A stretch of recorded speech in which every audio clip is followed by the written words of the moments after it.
It was a gorgeous spring day, April 25th. My name is Bob Watson, and I work as a tax accountant in Omaha, Nebraska.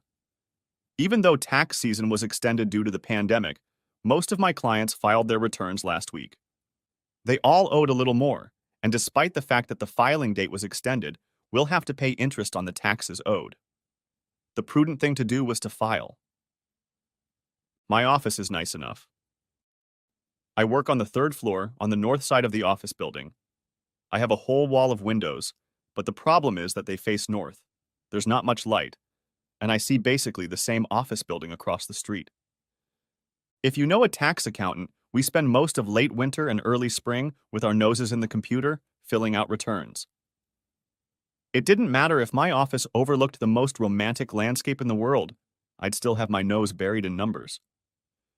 At lunchtime, I went out for some air, and the day was so gorgeous I decided I needed a day off. My wife Marie and I live in a beautiful house overlooking the Platte River, a few miles before it flows into the Missouri River. The day was too beautiful, and I just had to watch the water flow by. I set off for home. As I approached our house, there was a BMW in the driveway. The license plate Big Rich told me whose Beamer it was. Richard Newberg III, or Big Rich, for the inmate who captured his license plate, was visiting my wife. I drove past the house, around the corner, parked, and walked home. You see, Dickie, as he was known to many, was the wayward son of Dick Jr. I believed his license was given to him for his wallet, making him big and rich. He claimed he had another reason for being called big. One thing was certain. His ego was huge. If you could buy him for what he was worth and sell him for what he thought of himself, you wouldn't have to work 5 lifetimes. Dickie was well known. Thanks in part to his father, Richard Newberg, Jr., who is one of the richest men in Omaha, and I suspect one of the richest men anywhere. He made his new money mostly in commercial real estate. Junior, as he was called, tried everything he could with his playboy son, but to no avail. The old man was brilliant, driven, and excelled at everything he took on. Dickie was just a hustler. Our house has a large porch that wraps around 2 sides of the house. You can sit on it and enjoy the view of the river, no matter where the sun shines or which way the wind blows. I snuck onto the porch and started walking toward the front of the house. As I approached the living room, I could hear Marie and Dickie talking. All the windows were open, and I was only 5 or 6 feet away from them, outside on the porch, while they were inside, sitting side by the windows. I pulled out my phone and turned on the recording app. In my business, it's common for people to list minute details they know from familiarity, but I have to review them to make sure all the details are true. That's why I know my audio app well and use it often. Marie, it's never going to be easy. When he comes home, tell him he's too boring and you're moving out. Dickie, can't you be here with me? I really love him, and I'd hate to see him frown. It would be better to tell him that we love each other and I still have room in my heart for him. Marie, you know I love you, but think about it. You have no room for him except on the trash heap. You've moved on with your life. And as for me, Daddy told me that if I get involved with another married woman, he'll remove that big appendage you like so much. She laughed like an enthusiastic schoolgirl. Dickie, your daddy would never hurt you. Don't kid yourself. The old man is ruthless. He won't castrate me, but he might cut my income to 0, or worse, make me work again, a few hours here and there. Besides, you need to look destitute so you can take everything he has away from him. Oh, Dickie, of course not. I feel bad enough leaving him. You've got tons of money. Surely we can leave him with his money, if not his pride. No, we can't. I want to have everything. If you want me, you'll have to show me that. If you stomp on him hard, he'll hate you, and then I won't have to worry about you going weak in the knees when one of your ankle biters bursts into tears and wants to run to Daddy. We have 2 children.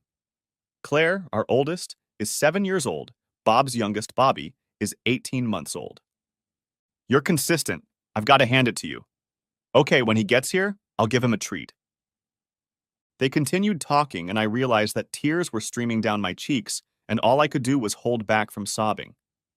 As I continued to take notes, I had to stop listening to the woman I love talk casually about how she would destroy me personally and financially just to prove a point. It got quiet. Apparently, they had moved on from the discussion to another activity. I decided it was time to leave and call Ben and Nancy's. I sneaked away. No one knew I was there. Ben and Nancy. One of my longest-standing clients was my friend Ed Dover. Ed and his wife had a family law firm, and they were doing quite well. His wife, Sally, practiced law under her maiden name of Joyette. They jokingly nicknamed themselves Ben and Nancy. The first time I had to ask her why, she answered me without a shadow of a smile that it was a good name for a family law firm, Ben Dover and N. Joyette. Ed and I work with several of his clients whose personal wealth often requires both legal and financial planning. It is not uncommon at this time of year for one of them to forget an important element of their plan and need immediate assistance. I called Ed and briefly told him that I was out of my depth and needed their help. Bob, here's what we're going to do. I'm tied up for a while, but Sally can get free. Drive to our house, she'll meet you there. I'll call Marie. If she picks up, I'll tell her the big account has a bigger problem and you're buried in it. You can call her tomorrow and let her know when you're home. I was grateful to have such good friends, no small things, and they had me at their house. When I was at their house, Sally greeted me with a hug. She wanted to know what was wrong. I said one word, Marie, and started sobbing like a fool. She squinted and looked me in the eye. Illness? She paused. I was silent. Betrayal, I said through tears. What a bitch. Ed will be here in less than an hour. Let's see if we can have 2 large martinis before he gets here. No business until then. I hate mixing martinis and betrayal. So we did. She's a great conversationalist. She didn't pull me out of my depression, but thanks to her charm, whiteness, and half a pint of gin, I was no longer crying when Ed walked in. Hey, you two, how's it going? Bitch betrayed him. Whore. Well, let's see what we can do to ruin her life even more than she ruined his. That lifted my spirits. I pulled out my phone and turned on the tape. When it ended, I said, I have 2 thoughts. First, we use this in court, and then we take it to his father. We'll fry the bastard. Ed and Sally looked at each other and spoke in some invisible language. She nodded and turned to me. Bob, you're new to this arena. Things are not done here the way they are commonly thought of. At least in a case like this, if you want to win, things aren't done in such a straightforward manner. Ed, tell him about taking the tape to Daddy. You seem to know Dick Jr. a little. Isn't he the official landlord of your firm? Well, yes, but I don't write the rent checks, and he doesn't get them. Those are handled by others. Junior, as he likes to call himself, inherited a fair amount of money, but he acquired a taste for it early in his life. Almost nothing he does has anything to do with getting richer. He is a ruthless bastard. He has a love-hate relationship with his son, but Dickie is his truly weak, blind spot. He's spent fortunes to get this lowlife out of one mess and another. For a while he put Dickie to work, but it seems that Dickie has even more talent than his father. His father's talent is to get money, and Dickie, on the other hand, is even more skillful, if it can be called that, at losing it. Junior couldn't keep him employed, so he essentially provided his pampering. It cost him, but not nearly as much as his idiot son's not-so-brilliant business ideas. Oh, for heaven's sake, Ed. He doesn't want to know the family history. He wants to know if he can take the tape to Junior? Of course not. Junior will kick Dickie's ass, but he'll destroy you for pointing out that his son is an asshole. You heard it yourself. Dickie wants Marie to have all your money. She and Dickie will spend it in a few weeks or months. When the younger one needs to replenish Dickie's supply, he won't help Marie again. Dickie is a bad boy that some women are drawn to. He's also reportedly well-equipped, in quotes, and not a bad lover. Because of his image and his skill in the bedroom, he has gotten a lot of married women. He uses them until he gets bored and they go broke. Then he asks Junior for money and moves on. Junior will help his son. Marie, on the other hand, will be left with no money, no shelter, and will have to move to another planet to escape Junior's wrath. In a father's eyes, it won't be his darling son's fault for ruining his life, but your bitch ex-wife. You're lucky in that sense. This story is going to end very, very, very badly for her. In the meantime, we have to figure out how to survive this coming Armageddon for you and your children. When I heard that phrase, my blood ran cold. I thought it was a metaphor. Suddenly, a shiver came over me. This was worse than I thought, and it hadn't even started yet. What if I sneak into the house tomorrow, take the kids, and disappear? Sally smirked. That's a great idea if you can actually disappear. I mean, disappear without a trace so that no one and nothing will see you for all eternity. Otherwise, it's a very bad idea. I can buy fake IDs, Ed suggested. Junior will take about 30 seconds to find whoever made your documents. There's nothing you can do that he can't detect. Lie to yourself. The only way to avoid his wrath is to get him to agree not to impose. A way will be found, but sometimes it is very hard to come by. Our job is to minimize the initial pain and see you come out unscathed on the flip side. Sally saw the hurt in my facial expression and called for a ceasefire. That's enough for today. Give me your phone back. Tomorrow go out and buy a new one, identical if you can. This phone will stay with us, so we have the original of your recording and Junior won't be able to steal it from you. Your only assignment is to go home tomorrow and be surprised when you hear, "We need to talk." We had a late dinner, I was tucked in for the night, and we went to bed pretty early. I didn't sleep very well. My Pearl Harbor was no longer going to be a sneak attack. Act 1, Scene 1. All day I was like a long-tailed cat in a room full of rockers. At work, everything made me jump up and down. A few people asked if I was okay. It was hard to say I was fine for now and not admit that my world was about to explode. I drove home, pulled into the garage, took a long, deep breath, let the air out, and walked into the house as I usually did, announcing, "Honey, I'm home." A voice from the dining room said, "Here." I sighed quietly. This was my last chance to admit that I knew what was going on, and walked into the dining room. "This is unusual. What's the matter?" "Sit down. We need to talk." Holy shit. Sitting there like I'm some stray dog. They didn't say hello to me, didn't call me by name. Even though I was prepared, emotions started to rise. I decided to sit without comment. "Bob, as you know very well, things have not been okay between us for a long time. I've decided to file for divorce."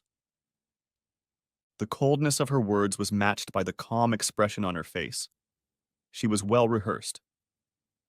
I pulled out my new phone and pressed record, placing it on the table beside me. "I'm not sure I understand. I don't know that things aren't okay between us. Why are you applying?" "What is it?" "My phone?" "Not your phone, asshole. What are you doing?" "Asshole? You rarely swear and you've never called me names in your life?" "See, this is what we've come to. You lie and you make it look bad for me. There are no records of our fights, of you humiliating me and me smiling and taking it. Now you start recording making me look like a villain. Turn it off or this conversation is over." "I'm not turning it off." "Then get out." "I'm not leaving. This is my house, too. Why can't we talk? You asked me to sit down and talk. Why won't you do it?" "Turn off your recorder and listen to what I have to say or get out. Those are the two options." "That's polite, but I have to tell you that I'm using the other option of sitting and waiting for you to tell me what's going on with your recorder on." "Have it your way." She got up and walked away. I was left sitting there, completely stunned. What kind of woman was this? There was not a hint of emotion in her. Absolutely no warmth, just cold stares and ultimatums. What scared me even more was the fact that she was willing to take notes and refuse when I did. I sank into contemplation. A tear appeared on my cheek and I brushed it away. She was returning to her chair. "Isn't this nice?" she said, sitting back down. "What exactly is nice, if I may ask?" "Tears. After what you've done and are doing, you have the nerve to pretend to cry." "Marie, talk to me, dear. I don't understand what's going on. I come home and you surprise me with talk of divorce, and wonder why I have a tear running down my cheek. What happened? Why can't we talk about it? The kids and I aren't safe with you acting like this. Now you're even recording our interactions to seem normal, and I'm being difficult. I won't stand for it. I just sat there staring at her with my mouth hanging open. How could she rehearse like that? Now she was using my recording to her advantage, and it tempted me to turn it off. I knew Ben and Nancy would be harder on me than Marie if I did. I left the tape on. We looked at each other. I heard police sirens. A moment after that, the front door opened, and 2 officers entered the dining room with stun guns in their hands. Sir, I need you to calm down. I'm sitting at my dining room table. What can I do to appear calmer? Don't struggle, sir. Stand up and put your hands behind your back. I quickly decided that resisting would get me nowhere. I stood up and turned my back to them, holding out my hands. I was shocked. They handcuffed me. I asked, "May I ask what this is about?" "We received a call from 911 informing us that your wife fears for her safety. We are responding to that call. We're going to take you outside so you can cool off and talk to each of you individually." They led me to the door. Both officers flanked me, leaving Marie alone at the dining room table. "Wait," said I. "I need my phone." "Where's your phone, sir?" said the female officer. "On the dining room table." She turned and walked back to the dining room. The other officer escorted me to sit on the porch. After a few seconds, she came out and told her partner. "There was no phone in there. The wife says she has no idea what he's talking about." She turned and walked back into the house. "Now we want to ask you a few questions. First, let me ask, have you calmed down enough for me to remove the handcuffs?" "Officer, at the risk of sounding uncooperative, I left my cell phone on the dining room table. My wife surprised me today by telling me we don't get along and she wants a divorce.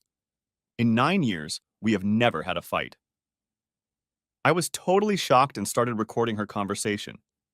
She objected, told me to turn my phone off. I refused. She went away for a while, then came back. I guess when she left, she called you. Now I'm being charged with violent behavior, and I can refute that if you'll just take my phone away. Stand up and turn your back to me. I did.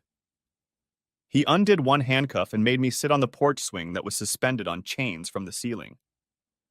He fastened the open cuff to the chain, making sure I stayed where I was. "I'm going to go find your phone." He walked away. I didn't time it, but it had been at least 15 minutes. We did a thorough search and found no phone. We called your phone and got no answer. Then my partner asked if you had the Find My Phone app turned on your phones. Your wife said yes, took her phone, and we found your phone at a house across town.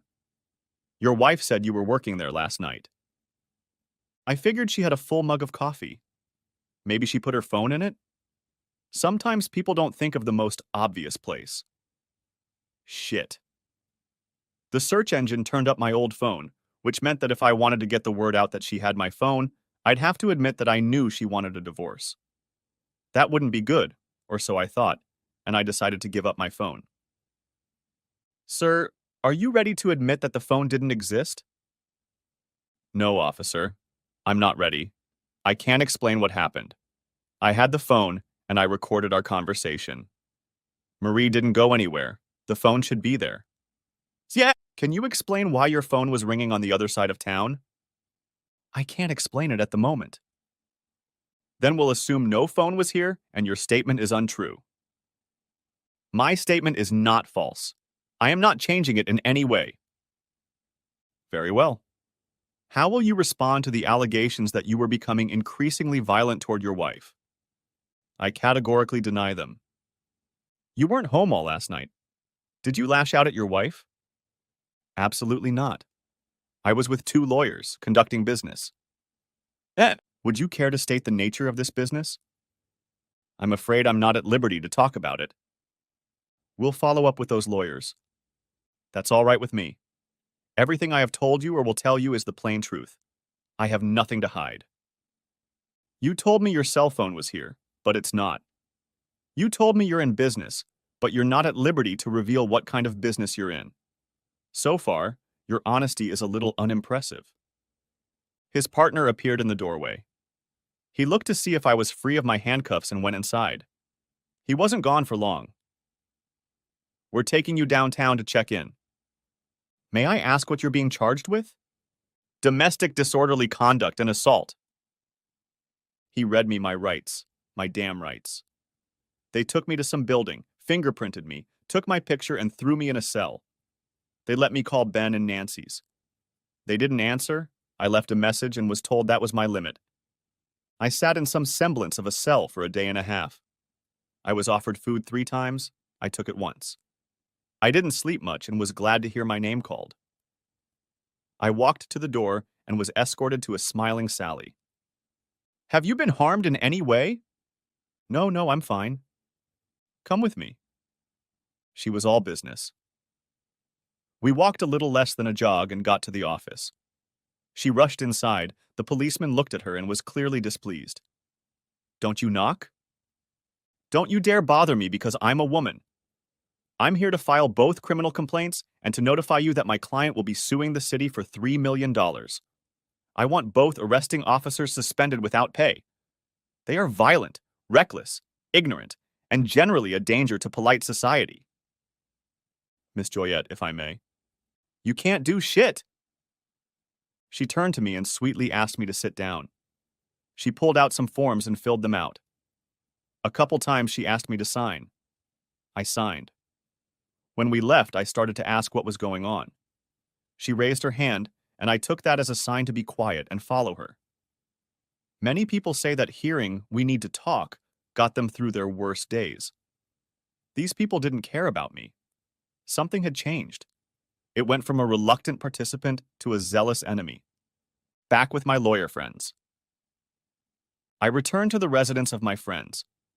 For the entire story, I don't know if anyone had it worse than I did in my first meeting. She told me we needed to talk and then, other than baseless accusations, refused to talk. If this was what my life was to become, I wasn't sure I could take it. Bob, you may not feel like it, but we got a huge break. Well, I said to Sally, heated but frank, if this was a win, I don't expect to lose. Ed went on. You shouldn't have been arrested. My guess is that one or both of the arresting officers know Dickie or know Junior and were trying to gain their favor. Instead, they made a huge mistake. The whole thing smelled bad for the sergeant, and he called me about the missing cell phone. He got a warrant and found it. The phone was in a trash can and had been dipped in coffee. Marie claims you did it. We're lucky she didn't take it out of the house, Sally continued. It took them a little while to get a warrant, and it wasn't until this morning that a search was conducted. We don't know for sure, but Junior doesn't seem to be involved. If he was involved, they wouldn't have had time to get a warrant. The phone would have turned to dust, lost in some big mound of dust. Ed picked up the phone. This is just the beginning. I hate to say it, but now Junior is going to be involved. We had to do several things to make it clear that a false arrest had been made. The worst of them was playing your first recording for Judge Marin. I thought you said it was stupid to show that tape to the judge. Well, I don't remember exactly, but we told you something to the effect that nothing is simple. Why is my suggestion to share the audio file with the judge a mistake and yours a good deed? We need to understand Marie. I thought you and her made a great couple. Not only is she vindictive, but she's damn skilled at it. Dickie has a reputation as a charming ladies' man, but she's become your greatest enemy. Do you have any idea why? Tax time is always hard on us. I have work and clients in need of help, year-round. But from late January through mid-April, I do almost half of my billable hours. I work and sleep, that's it. I know I have to eat. I do it while I'm working. Bob, that's not the way you look at it. Sally was almost in my face. So, you have a bad quarter every year. It's an excuse to get bored. Maybe have an affair. This woman acts like she hates you. Why? We decided Marie would leave her job while our children were small. Our 7-year-old Claire came along right away. We'd already given up on a second child, but then Bob Jr. came along. He's about 18 months old now. What Marie had hoped would be 5 or 6 years of staying at home is now looking more like 10 or 12. That worries her. Bob, there's more to it than that, and you know it. Marie has always been fascinated by Dickie and his kind, guys who have time to be carefree and frivolous. She once told me that accountants lack spontaneity, not to mention frivolity. I countered that in my business. Spontaneity is probably a criminal offense. I thought it was funny, but she wasn't amused. Now it was Ed's turn. Bob, that sounds like a wife seeking.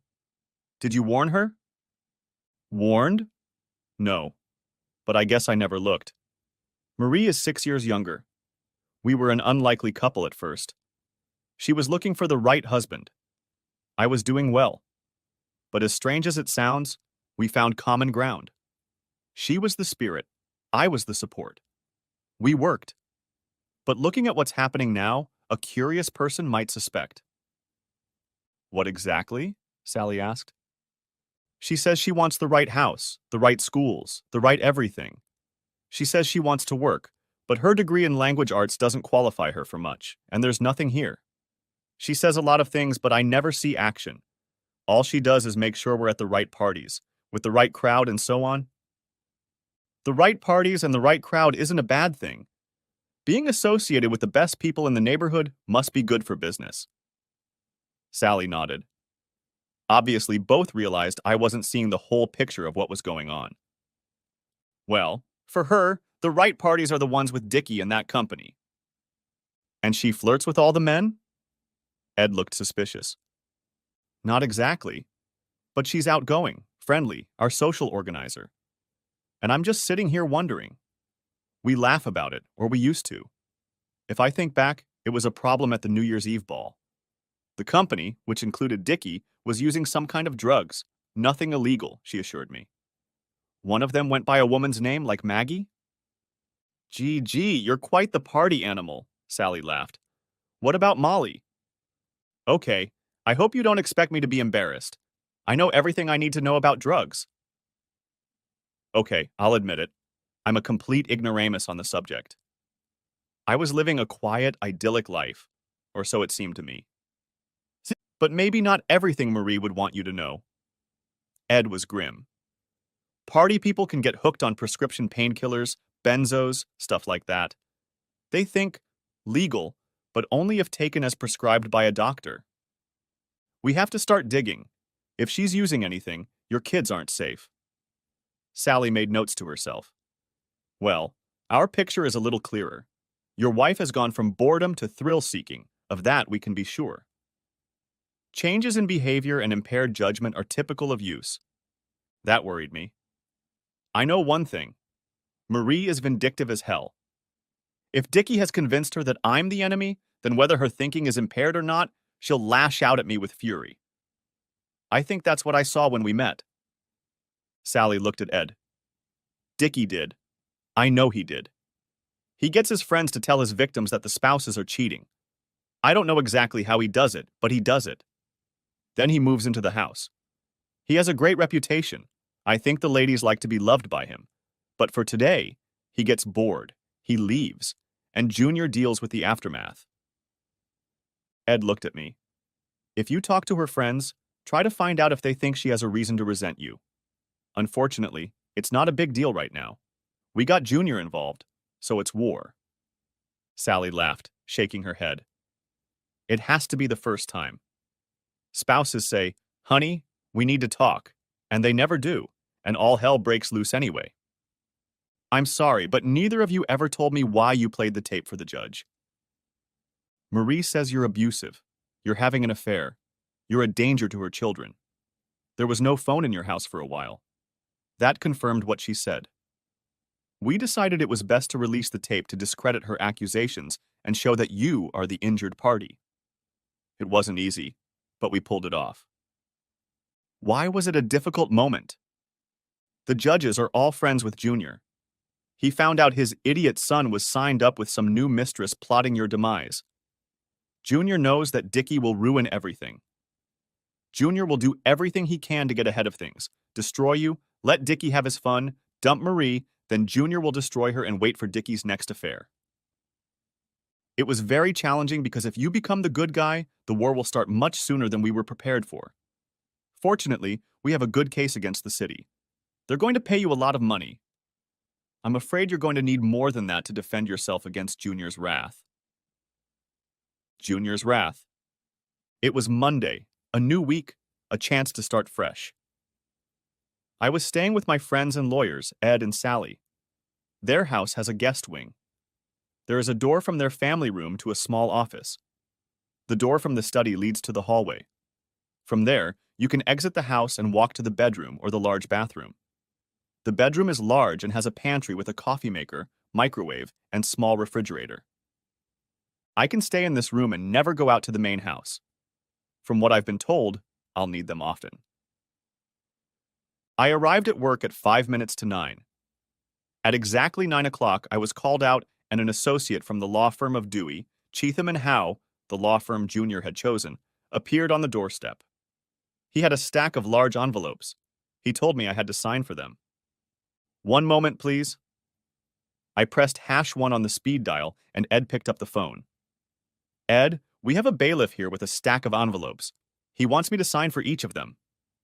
Ed asked, putting me on speakerphone. I said, "My name is Ed Dover. I'm Mr. Watson's attorney. Please state your name." "Ralph, just call me Ralph," said the server. "Ralph, my client is not knowledgeable enough to sign these documents.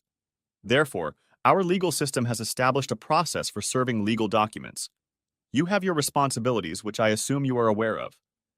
My client doesn't have any duties because he's not involved in litigation at this point. If you want to serve him, do so. He is not a party to this litigation. I've been instructed to obtain signatures. Ralph, serve my client and leave, or just walk away. My client is in front of you. It's your choice." The server put on an arrogant look. "I understand you are refusing to get your client's signature. I'm leaving." "Thank you, Ralph. Have a nice day." Ralph turned and walked away. When he was out of earshot, I said, "Ed, he didn't leave any paperwork."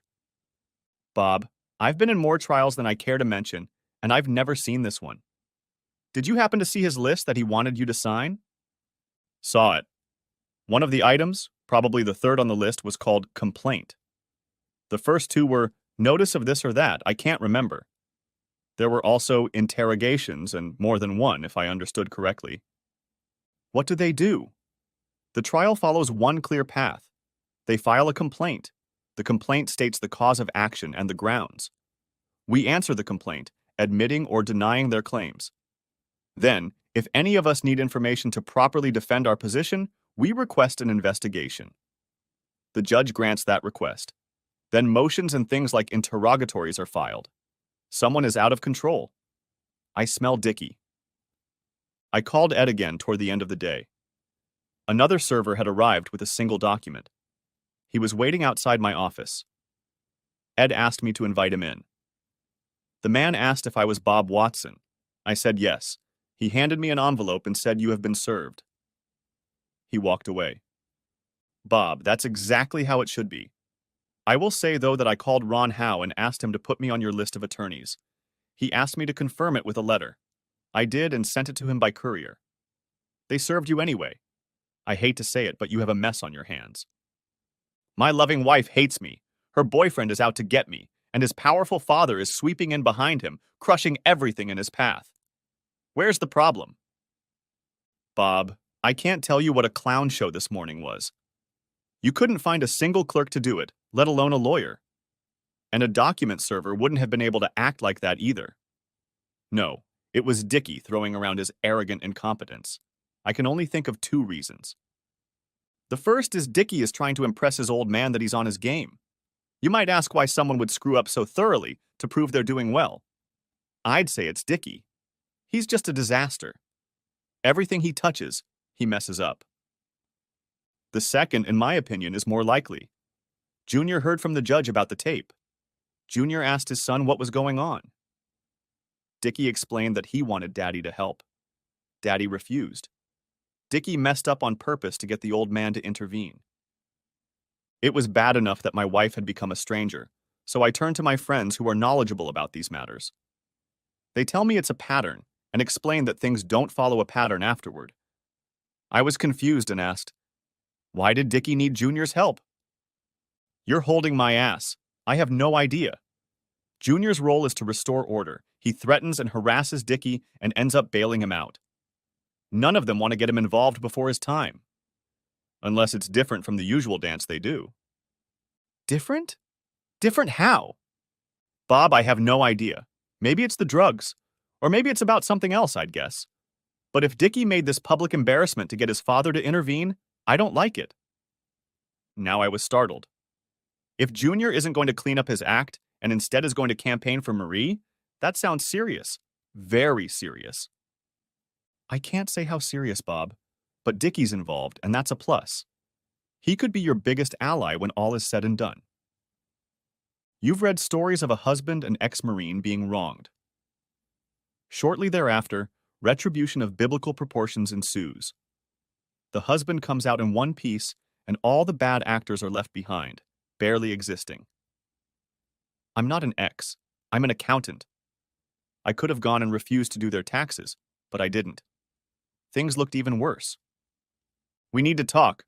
I repeat, I got a text from Marie. "We need to talk." Something told me I should ignore it. Whatever she was trying to warn me about wasn't loud enough, so I sent a return message. "Sure, where and when?" The return message pissed me off. "This has gotten out of hand. My lawyer says I can't talk to you unless she is present." "Then we can't talk. Thanks for bringing it up." She continued to write. I forwarded everything to Sally. I guess I'm a slow learner. I still trust my wife. I know she can't be trusted, but I haven't let her go. I haven't stopped. I would say I still love her if it weren't for a conversation I overheard. But she was clearly feuding with me. Why? Many people have been in my situation, and they are not senior tax professionals at a large accounting firm. They don't have the resources. They don't have the best lawyer friends. Thinking about them, I have to get out of their house. Separate entrance or not, they didn't foster me. I looked for a nice condo that my firm could loan to good clients when I move out. Eventually, I could write off my stay there as a business expense. I quickly found that option. I also discovered that I had no assets. They were all frozen.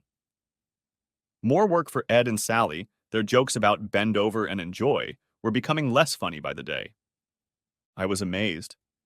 I was approached by the CEO of our firm, who I'm friends with, but we're not really friends. He said he had heard that I was going through a divorce and was looking for an apartment. He said it might be good for the firm, and if I found something, let him know. He was sure he could talk our board of directors into buying an apartment and renting it to me for a certain period of time. I was shocked that it was so widely known that I was divorcing or looking for a place to live. But you don't look a gift horse in the mouth, right? Before I knew it, we had an apartment that cost me next to nothing. Life was getting better. I got a call from Ed. We were meeting with Marie and her lawyer. The good life these days came in short bursts. My secrets were revealed. Ed and Sally decided to attend that first meeting. We were still in the minority. Marie sat in the center of a small army of people who didn't identify themselves in any way, at least not to me. On the other side of the table, there was an absolutely feudal atmosphere. The queen, her lords and ladies, footmen, and other minions. Marie looked at me. "I apologize for all these formalities. I was so eager to talk to you." She was interrupted by a sullen woman who, with her general cheerfulness, could well have worked in a funeral parlor. "Marie, let me tell you all about it myself." She began to talk about her costume and the reason for it. As bad as she looked, she was even worse than she appeared. I slumped lower and lower in my chair. I was figuring out in my mind how she was going to act next and mention that she was counting on me to pay all the legal fees. The people in the room had to be getting at least $1,800 an hour, combined. That's $30 a minute. I straightened up, hoping she'd get to the point faster. If you've never attended a trial, I suggest you do everything in your power to make sure you do. The lawyers speak some language not conducive to understanding those who are in the unenviable position of paying for this drama. I did get turned on when she said something about in flagrante delicto, referring to me. The language was odd, but I figured it had something to do with the fact that I hadn't buttoned my pants. We have pictures. I'm ready to show you some today. The first picture showed an attractive young woman sitting alone at a table for two.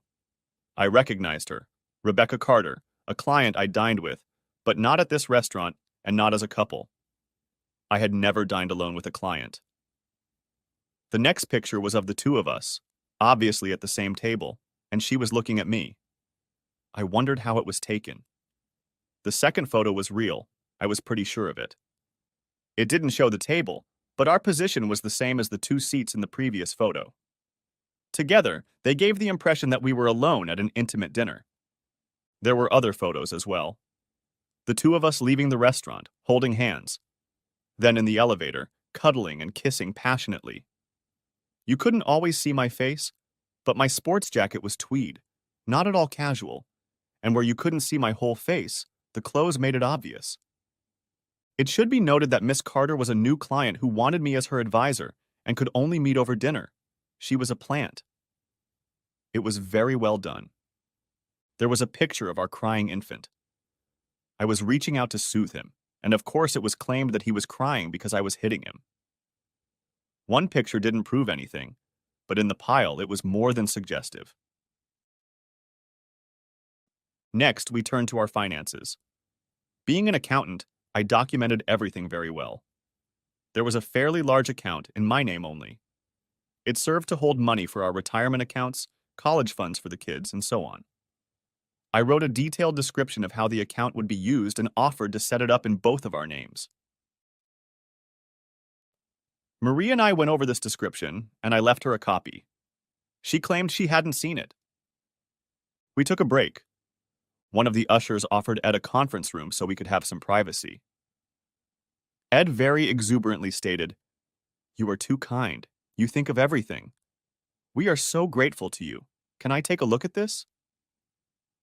As he and the servant were leaving, Sally said, "Ed must suspect that the room is bugged. When we sit there, he will ask you questions.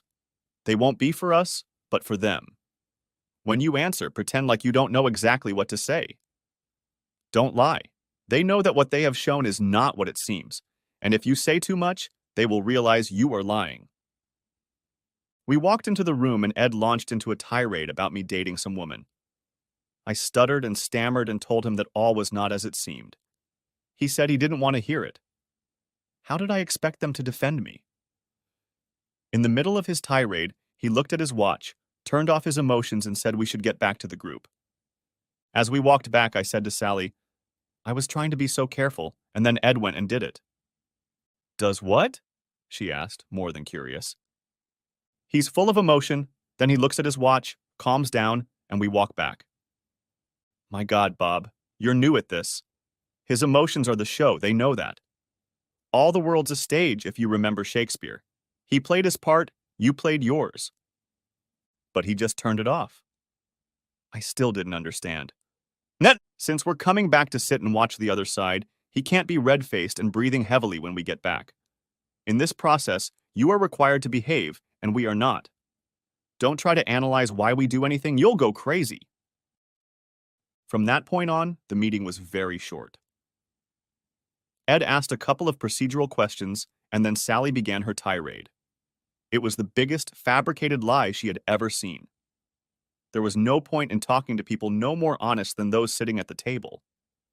I noticed that Sally was looking directly at her opponent, the lead attorney, and Ed was watching Marie impassively.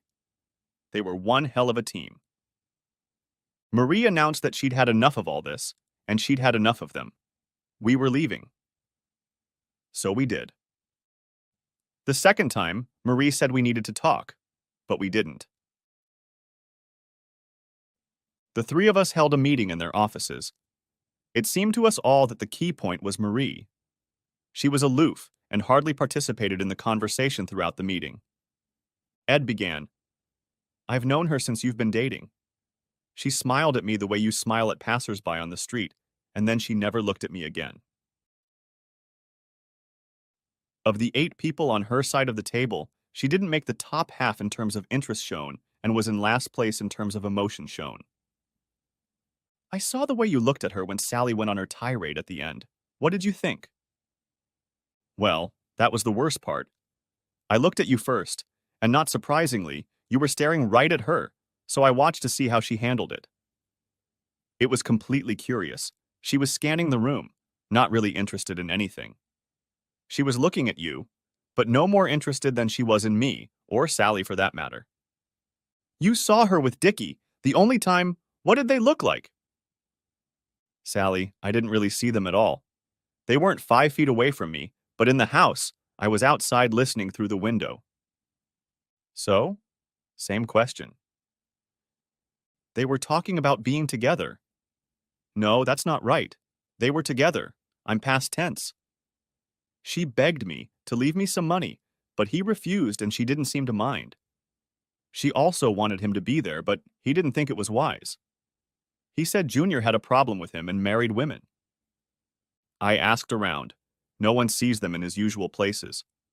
What's more, no one sees him himself in the same places. Ed fussed. Oh, Ed, for heaven's sake, tell me what you think. Don't make him beg. It all looks as if Dickie had fallen in love. If that's true, it's different from what we've been describing. This wasn't a contingent she put together to get rid of her husband. This was a group set up to help get the freedom of the woman he was interested in marrying. Sully had a look as if he had won the lottery. Oh, you're right. She was like a disinterested passenger on some flight to nowhere. Nervous, she took a couple of sedatives to keep her cool. She could do it because she had no real role, just riding along until she was told to get off. For some reason, I felt sad. I can't help but say it depressed me. I guess I knew about it, but this made it more real. Divorcing her because she's unfaithful and I don't want her is almost acceptable. But finding out that she's gone so far that I don't even remember her past anymore is very painful. You know you're more than a client to us. Get on with your job. Sally turned so that she was looking me straight in the eye. We know you want access to your children. We know you're innocent. And we know what a ruthless son of a bitch Junior is. The bad months are coming. You don't deserve them, but unfortunately, they're coming anyway. Back off. Kind of cold, honey. Ed leaned forward too toward me. She's right, though. That client of yours, Carter? That was her name? When we question her, it's going to be a disappointment. She'll say something not quite true, but clever enough that we can't catch her in a lie. She'll refer to you as almost. We'll denigrate you without saying anything special. Sue intervened. Ed, you know we have to worry about Marie. She turned to me. Bob, will Marie lie about you? Will she say she fears for her safety and the safety of her children around you? I can only hope not. But like I said, she can be very vindictive. If Dickie has convinced her that I'm fooling around, it doesn't matter if my client is telling the absolute truth. Think about it. They tell her I was spotted, but they have no proof. They took some crappy pictures just to illustrate their point. They don't need to convince the court. They need to convince her. If they succeed, she can convince her to burn me because I deserve it.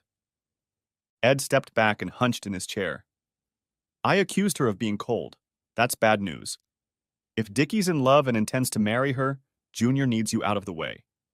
If she falters and wants to go back, he'll make sure she has nothing to go back to. That's bad news. I take it you think it's bad news. I tried to laugh, but the laughter stuck in my throat. What do I have to look forward to? It was Sally's turn. Nothing but physical violence.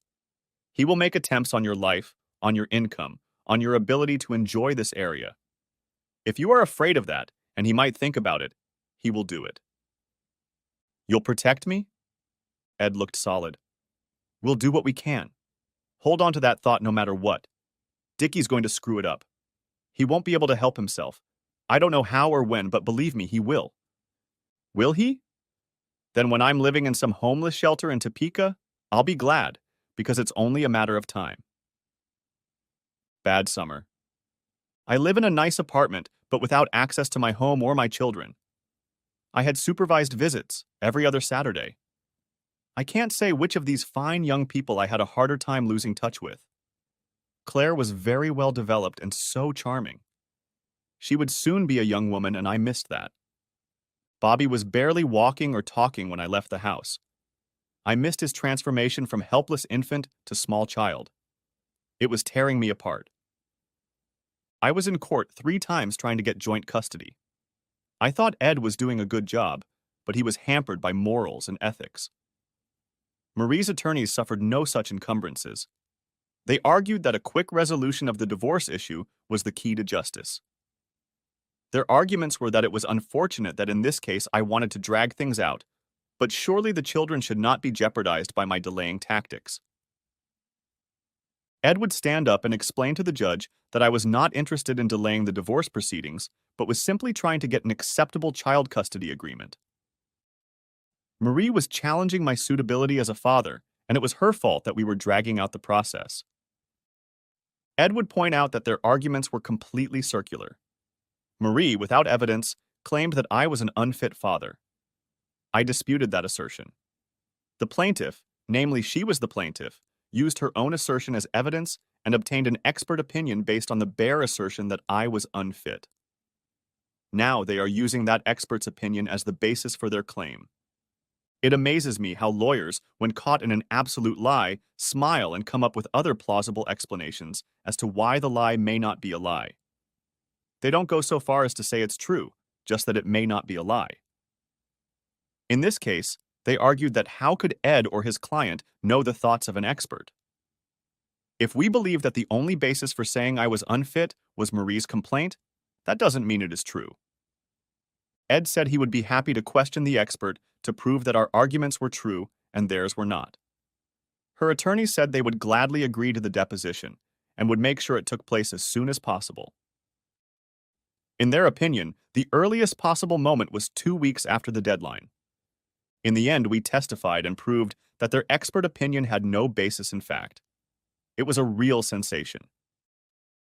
Of course, by then they had 2 other experts who, as far as we could find out, used the first expert's opinion as a basis and said I was an unfit father. Ed lost his temper and said it was the same thing, only anew. Her lawyer said it wasn't the same thing at all.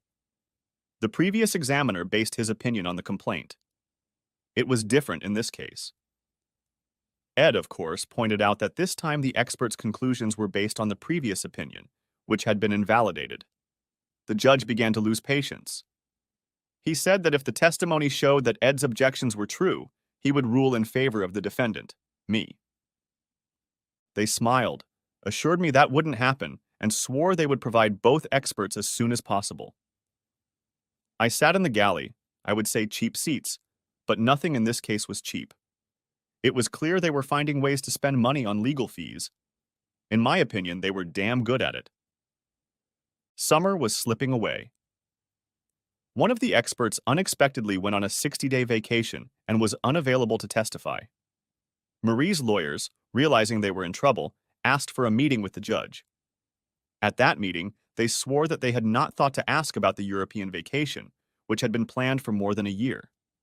Now they were ready for everything to be decided by the divorce hearing scheduled for early October.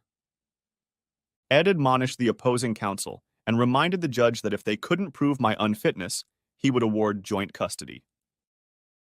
The judge agreed. He said that starting September 12th, I would get custody every Wednesday until 8 p.m. and on weekends without supervision. Mid-September, and we had our first victory or partial victory. I was beyond thrilled. An express trip into despair. They were relentless. Although I didn't have cancer, I'd say it was about the same. You wake up one morning and everything you took for granted is now in question. Nothing feels right. There is no situation where you are safe. I was learning about depositions, interrogatories, and affidavits. I've signed some kind of document, but I never knew what it was or why, at least not with complete certainty. I chuckled. Right above my signature was written, "The following is not affirmed by the affiant. I'm an accountant.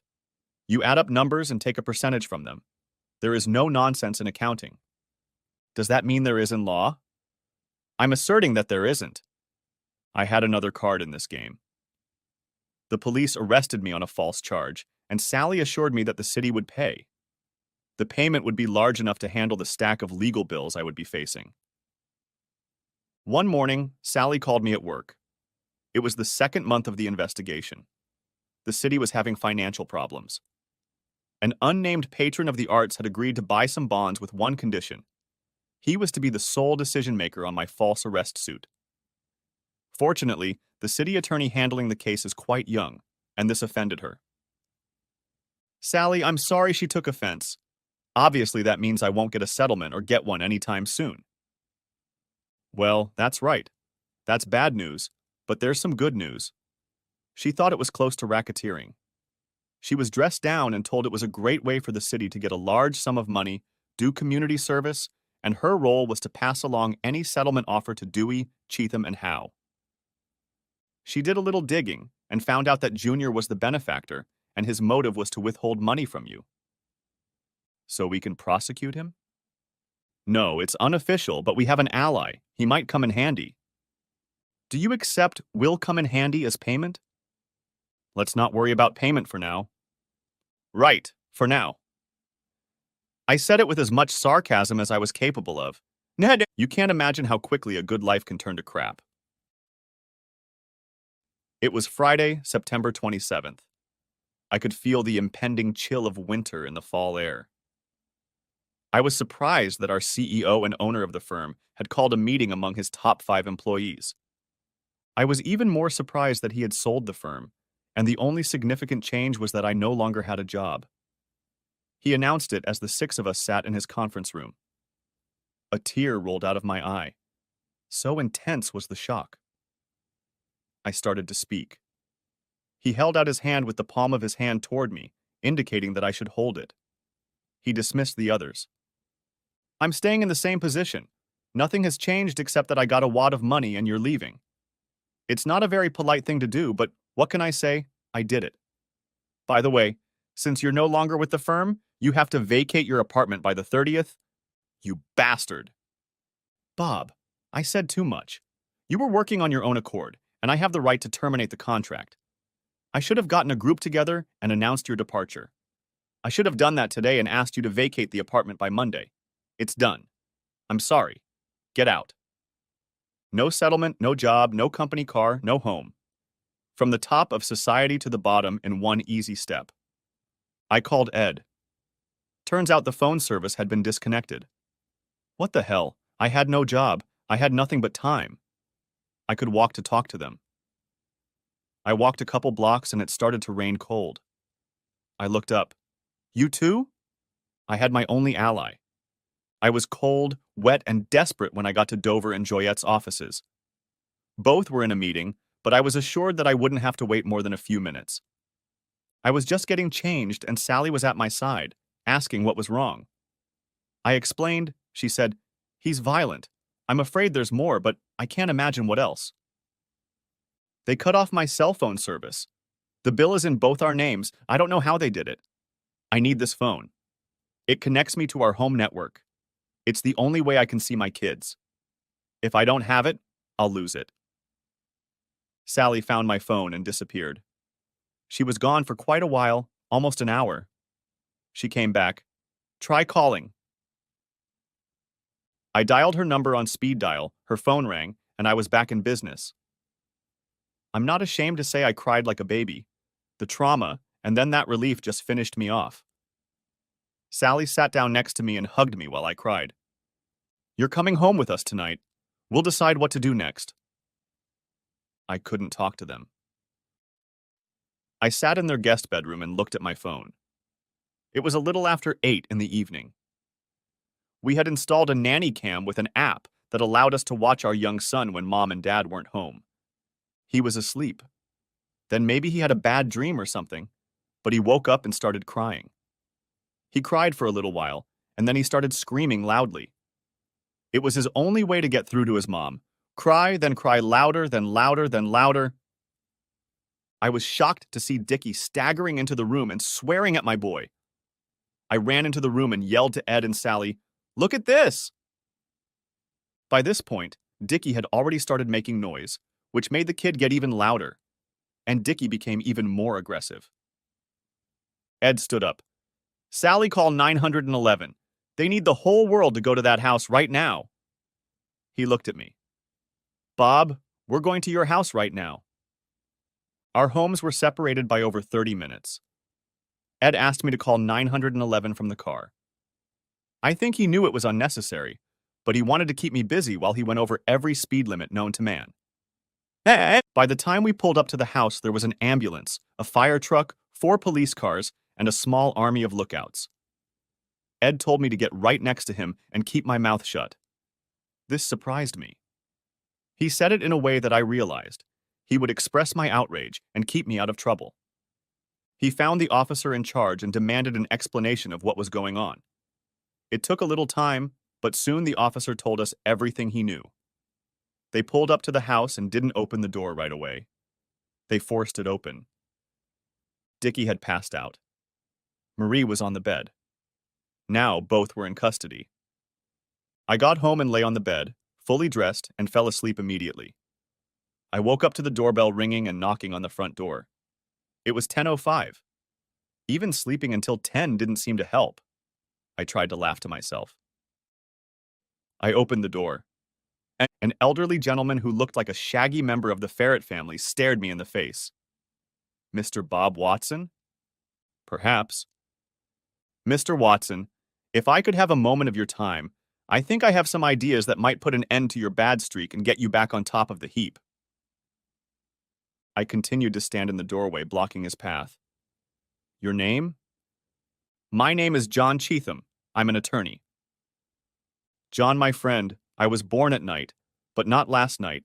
This bad streak of mine was designed, engineered, and created by you and your firm. I would have thought you were suddenly overcome with guilt, but you said you were a lawyer. Despite our past, we're in a position to help each other now. Bullshit. You're a paid, I don't know. I want to say hitmen, but they're kinder. They put a bullet in a man and his pain is over. You're closer to the Marquis de Sade. Speaking of which, one of his students visited my wife last night. If I may. You may as well damn well not. I wasn't in Sally's league, but I could use some of her material. Here's the thing. Dickie's in deep shit. He's going to jail. He's been found with drugs. His old man's got a plan. If he wants me to consider his plan, he and I will meet face to face, just the two of us. Otherwise, he can shove it up his ass. That might not be possible. No problem. I slammed the door in his face. He immediately knocked, trying to restart the conversation. I opened the door. I stared at him with all the hatred I felt for his client and his law firm. I didn't say anything. He was going to look me in the eye. I slammed the door shut again. The knocking resumed. I opened the door. Thanks to your client, I slept for a little over an hour. I want him in jail. Hell, I want you in jail. You have 10 seconds, then I'm going back to bed. If I go back to bed, this little drama will play out as it plays out. Can I come in? I want to make a quick phone call and see if we can agree on terms. It's clear to me that you won't honor the terms I've come to set. I don't like you. I don't trust you. I will allow you to come in, primarily so that I can sit down. If I suggest you leave, I want you to agree in advance that you will get up and leave immediately. If you don't, I will call 911 and explain why you are here. Is that clear? Yes, sir, I will leave. Let me make the call. I'm sure we can find some common ground. We walked to the front room and sat down. He pulled out his cell phone and made a call. I'm with Mr. Watson. I haven't started any negotiations with him. Before I gave the reason for my presence here, he suggested that it was that Dickie was in trouble and his father wanted to help him out of trouble. His condition for hearing anything is to speak directly to his father. He paused, listening. From time to time, he uttered, "Uh-huh," and then began to listen again. Finally, "Yes, sir. Hold on, I'll ask." He looked at me, holding the phone in his lap. Mr. Watson, as you can understand, the situation is delicate, and it seems to me that I can arrange a meeting, but it has to be quick, and it has to be the two of you. I need to be sure you haven't contacted anyone beforehand. I took a deep breath and exhaled slowly. Look, you're here. I'm here. Pick a spot, let's get in your car. I happen to have lost mine, and let's go get acquainted. It's not difficult. I'd prefer we meet in the open if you'll excuse me, but your client is the kind of person who makes the inconvenience disappear. I have nothing left but my life, and I'd like to hold on to it if I can. He held up a finger, willing me to wait, and brought the phone to his ear again. Did you hear that? Then he started repeating again. Uh-huh. Finally, let me confirm that. He looked at me. Do you know Falconwood Park, near the confluence of the two rivers? Great place, not too far away. If that's a suggestion, I'll take it. In 10 minutes? You got me out of bed. Let me go to the bathroom, brush my teeth and so on. You can watch if you want. Let's say 20 minutes from now, and I'll hurry up. Do you have a cell phone? Yes, much to the dismay of everyone except my young son. It's there on the nightstand. I expect it to be there, untouched when I get back. Well, I guess so. What do you take me for? Tampering with or stealing a cell phone is not on the list of dishonest acts I take you for. Don't play hurt innocence. I'll be right back. I didn't linger, but I wasn't in a hurry either. I made my way to the restroom just beyond the entrance. Mr. Cheatham could be sure I hadn't taken anything with me and came out in the same clothes. I joined him and walked over to my phone. I wish you hadn't done that. Oh, sorry, I forgot. Force of habit. Of course we can leave it. We reached his car and headed for the park. I was surprised. It was the last Saturday in September, and the park was full of people. Cheatham called on the phone and asked Junior where he was. We got directions and walked over to the bench where Richard Newberg, Jr. was sitting. Cheatham told me he would wait here, and I went to my first meeting with the man who had ruined my life.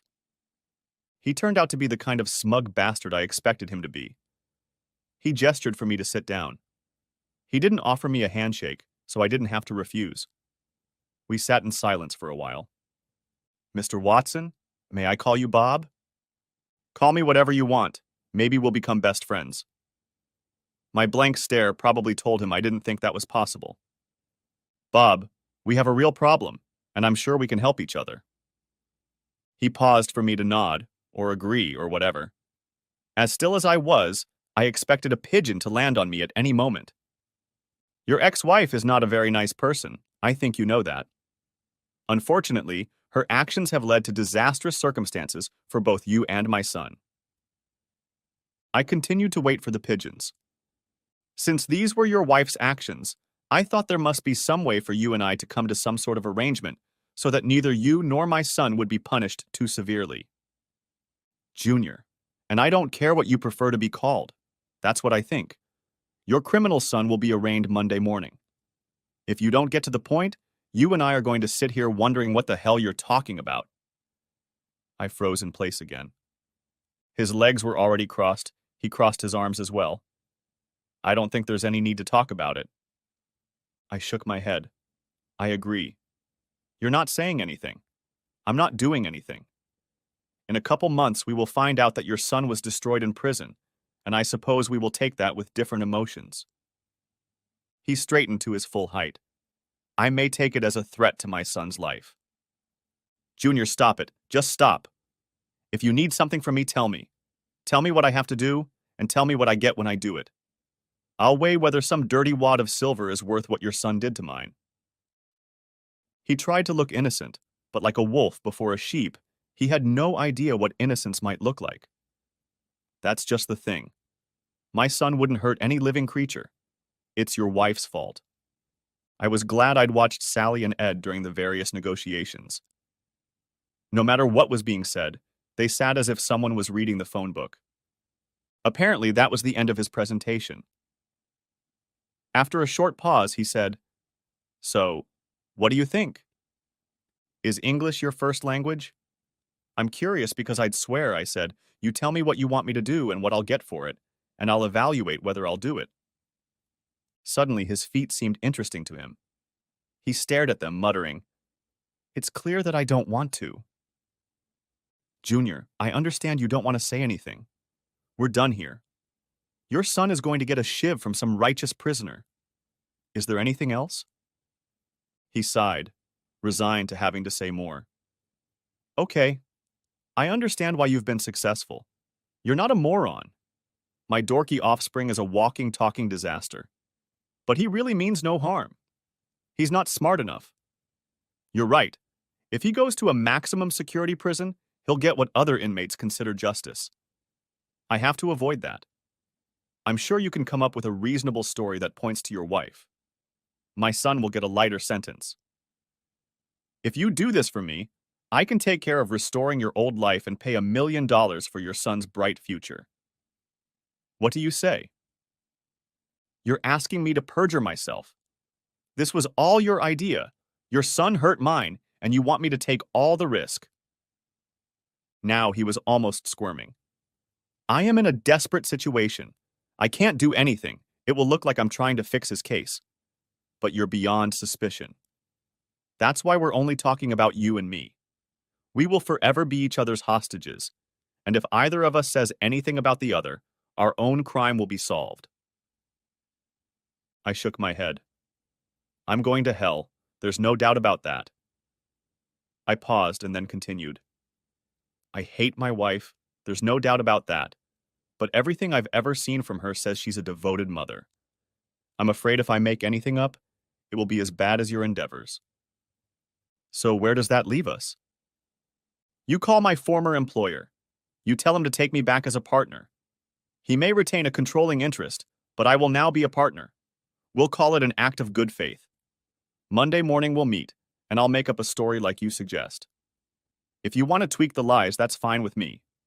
For the lie you asked for, you'll give me 2 cashier's checks.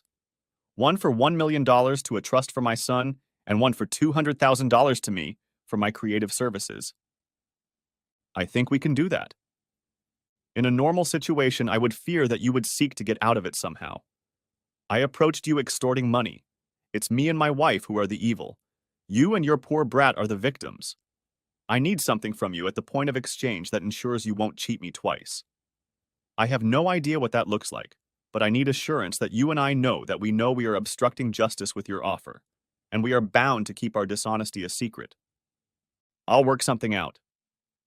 On Monday, let's meet at 11 o'clock at the Starbucks on 3rd Street. We can stand out front with coffee, leisurely do our business, and hit the road. Agreed. I expect a call by the end of Sunday to restore my job, an act of good faith. The rest, my lie about your intentions, your payment for the lie, and your statement obliging us to remain silent at 11 o'clock on Monday. Will Mr. Cheatham drive me home? Of course. Epilogue. I have to admit, my story on Monday was on point.